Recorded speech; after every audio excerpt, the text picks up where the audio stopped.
Hello students, good evening. In today's class, part 3 in the chapter of admission of a new partner.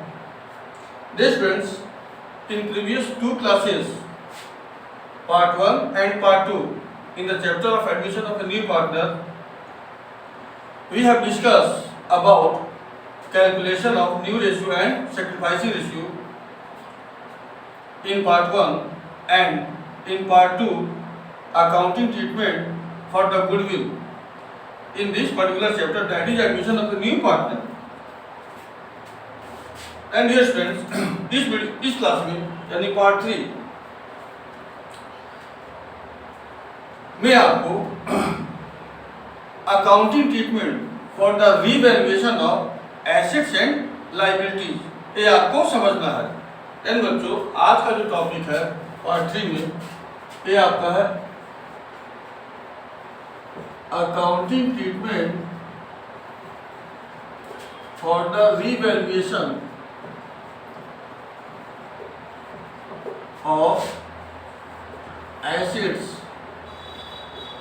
And liabilities.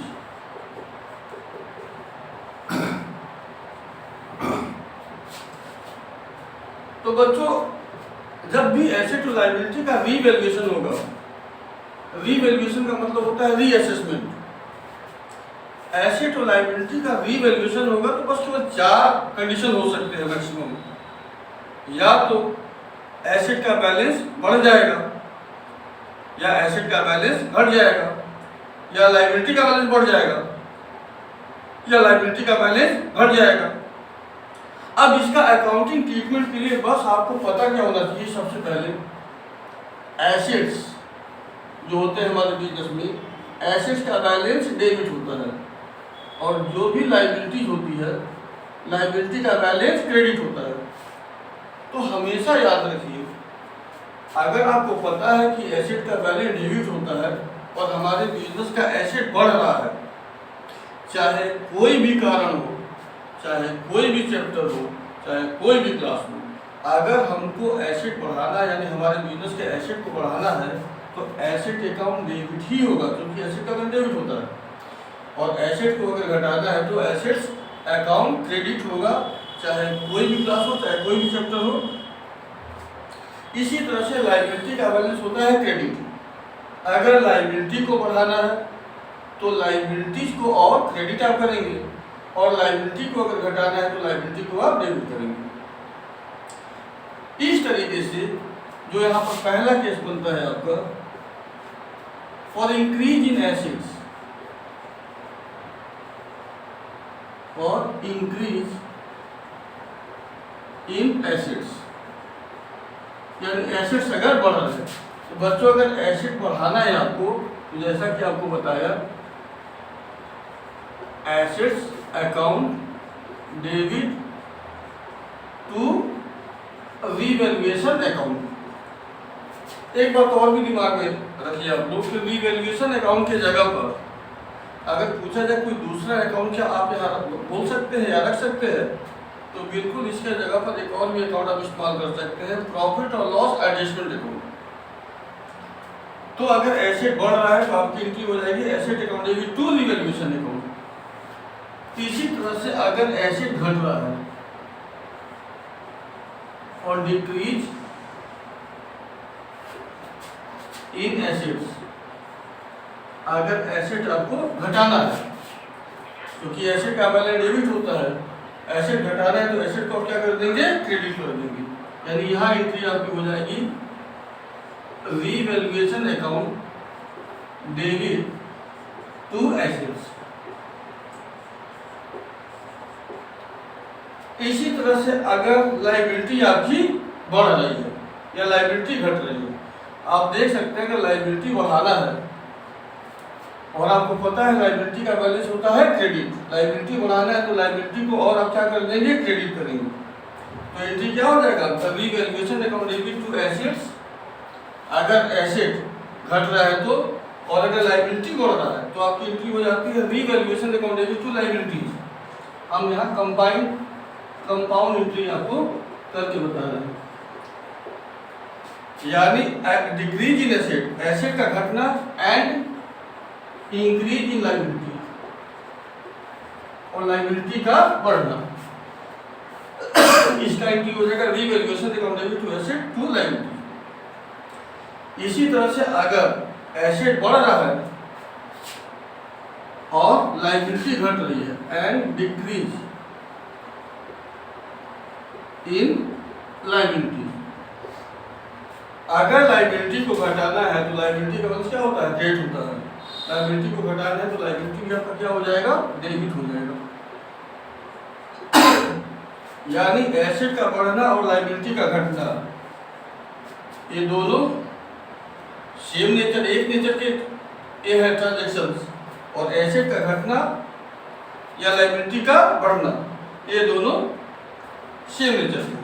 तो asset का बढ़ना या liability का घटना, ये हमारे बिजनेस के लिए प्रॉफिट का इंडिकेशन होता है, और एसेट का घटना या लायबिलिटी का बढ़ना, ये हमारे बिजनेस के लिए लॉस का इंडिकेशन होता है। तो सबसे पहले तो आप इस तरह से अकाउंटिंग ट्रीटमेंट कर लेंगे। इसके बाद आपको निकालना है रिवैल्यूएशन अकाउंट का बैलेंस। अब किसी भी अकाउंट का बैलेंस, जो कि पिछले क्लास में भी आपको बताया गया है, रिवैल्यूएशन अकाउंट का जब आप बैलेंस निकालोगे या किसी भी अकाउंट का बैलेंस निकालते हो, तो आपके पास 3 ऑप्शन होते हैं। हो सकता है उस अकाउंट का क्रेडिट बैलेंस हो या उस अकाउंट का डेबिट बैलेंस हो, और अगर क्रेडिट का टोटल और डेबिट का टोटल दोनों बराबर आ रहा है तो इसका मतलब उस अकाउंट में कोई बैलेंस नहीं है। अब जो भी रिवैल्यूएशन अकाउंट का बैलेंस अगर आ रहा है, बैलेंस ऑफ रिवैल्यूएशन अकाउंट, तो हो सकता है रिवैल्यूएशन अकाउंट पर क्रेडिट बैलेंस हो, क्रेडिट बैलेंस आ रहा है, हो सकता है डेबिट बैलेंस है। क्रेडिट बैलेंस का मतलब होता है प्रॉफिट ऑन रिवैल्यूएशन, आप चाहे तो लिख सकते हो। क्रेडिट बैलेंस का मतलब होता है प्रॉफिट ऑन रिवैल्यूएशन, और डेबिट बैलेंस का मतलब होता है लॉस ऑन रिवैल्यूएशन। तो रिवैल्यूएशन पर प्रॉफिट या रिवैल्यूएशन पर लॉस को ओल्ड पार्टनर में, ओल्ड रेशियो में बांट देंगे। जो प्रॉफिट वाला एलिमेंट है यानी क्रेडिट बैलेंस है, जब इसको आप डिस्ट्रीब्यूट करेंगे ओल्ड पार्टनर में, तो यहाँ एंट्री आपका हो जाएगा revaluation account debit to old partner capital account, और हमेशा याद रखिए ओल्ड रेशियो में डिस्ट्रीब्यूट आप करेंगे।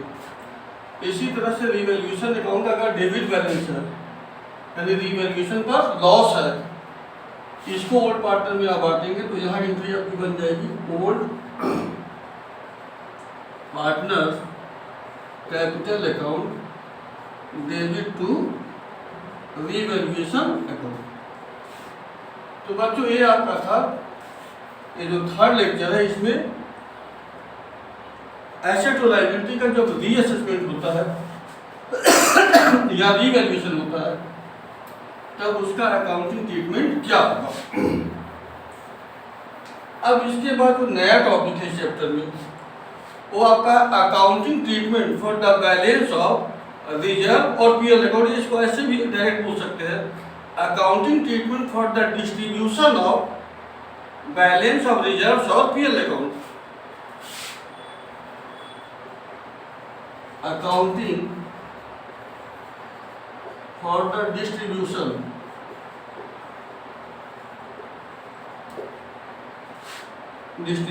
ऑफ बैलेंस ऑफ रिजर्व्स और पीएल अकाउंट। तो बच्चों आपको पहले की क्लास में chapter number 2 change in profit sharing ratio among existing partner में इस टॉपिक के बारे में डिस्कस किया जा चुका है, और जो इसके पहले भी आप पढ़े रिवैल्यूएशन से रिलेटेड, उसके बारे में भी पिछले चैप्टर में डिस्कस किया जा चुका है। फिर से दोबारा इस चैप्टर में तो कॉन्सेप्ट इसका क्या है कि जो रिजर्व या पीएल अकाउंट में जो बैलेंस है उसको ओल्ड पार्टनर में, ओल्ड रेशियो में बांटना है। जैसा कि पिछले क्लास में भी बताया गया है, रिजर्व के बैलेंस हमेशा क्रिएट होते हैं, तो जब रिजर्व हम पार्टनर में बांटेंगे तब उसकी एंट्री आपकी हो जाती है जो भी रिजर्व है, रिजर्व अकाउंट को आप डेबिट कर देंगे। अब रिजर्व की जगह पर हो सकता है जनरल रिजर्व दिया हो, या रेवेन्यू रिजर्व दिया हो, या कंटीजेंट रिजर्व दिया हो, या वर्कमैन कॉम्पनसेशन फंड हो, या इन्वेस्टमेंट फ्लक्चुएशन रिजर्व हो। इसको हम डिस्ट्रीब्यूट करेंगे तो फिर उस रिजर्व के बैलेंस को आपको अपने अकाउंट से हटाना भी है। तो रिजर्व का बैलेंस चूंकि क्रिएट होता है, उसको डेबिट कर देंगे, वो रिजर्व आपका हो जाएगा खत्म। रही बात प्रॉफिट और लॉस अकाउंट का, तो प्रॉफिट और लॉस अकाउंट का बैलेंस क्रेडिट भी हो सकता है अगर PL account is appearing in the liability side. इसका मतलब पीएल अकाउंट का क्रेडिट बैलेंस है, उसको जब बांटेंगे तो फिर पीएल अकाउंट भी आपका हो जाएगा debit to old partners capital account. यानी एंट्री आपका हो गया जब रिजर्व या पीएल अकाउंट के क्रेडिट बैलेंस को डिस्ट्रीब्यूट कर रहे हैं तब, यानी कि फॉर बैलेंस ऑफ रिजर्व और credit balance of PL account. इसी तरह से पीएल अकाउंट का जो डेबिट बैलेंस है, पीएल अकाउंट का अगर डेबिट बैलेंस है, यानी पीएल अकाउंट अगर एसेट साइड में दिखाया जाता है तो सारे एसेट का बैलेंस डेबिट होता है, यानी इस पीएल अकाउंट का डेबिट बैलेंस है। या हो सकता है एसेट साइड में कुछ अदर फिक्टिशियस एसेट भी हो सकता है, सस्पेंस अकाउंट और एडवर्टाइजमेंट सस्पेंस अकाउंट, उसको भी आपको ओल्ड पार्टनर में ओल्ड रेशियो में बांटना है।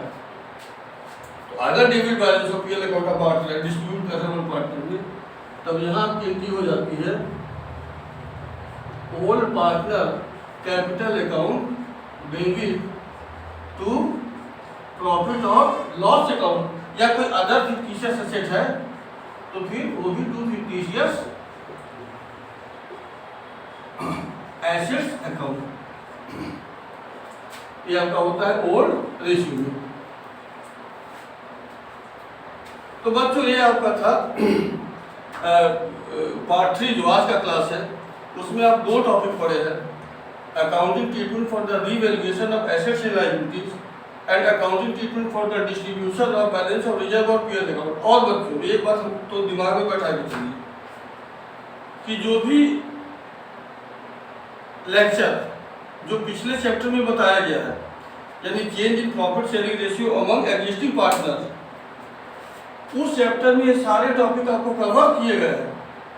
तो आप जरूर पिछले चैप्टर को भी आप वॉच करें, देखें, ताकि आपको चीज़ें अच्छी तरीके से समझ में आए। और अगर किसी को कोई प्रॉब्लम हो रहा है किसी भी तरह से, अगर नोट चाहिए या किसी टॉपिक पर आपको अलग से क्लास चाहिए, तो आपका अगर रिक्वेस्ट होगा तो लाइव क्लास भी इस ऑपरेट किया जा सकता है, या फिर आपके लिए अलग क्लास भी डेवलप करके दिया जा सकता है। And thank you students.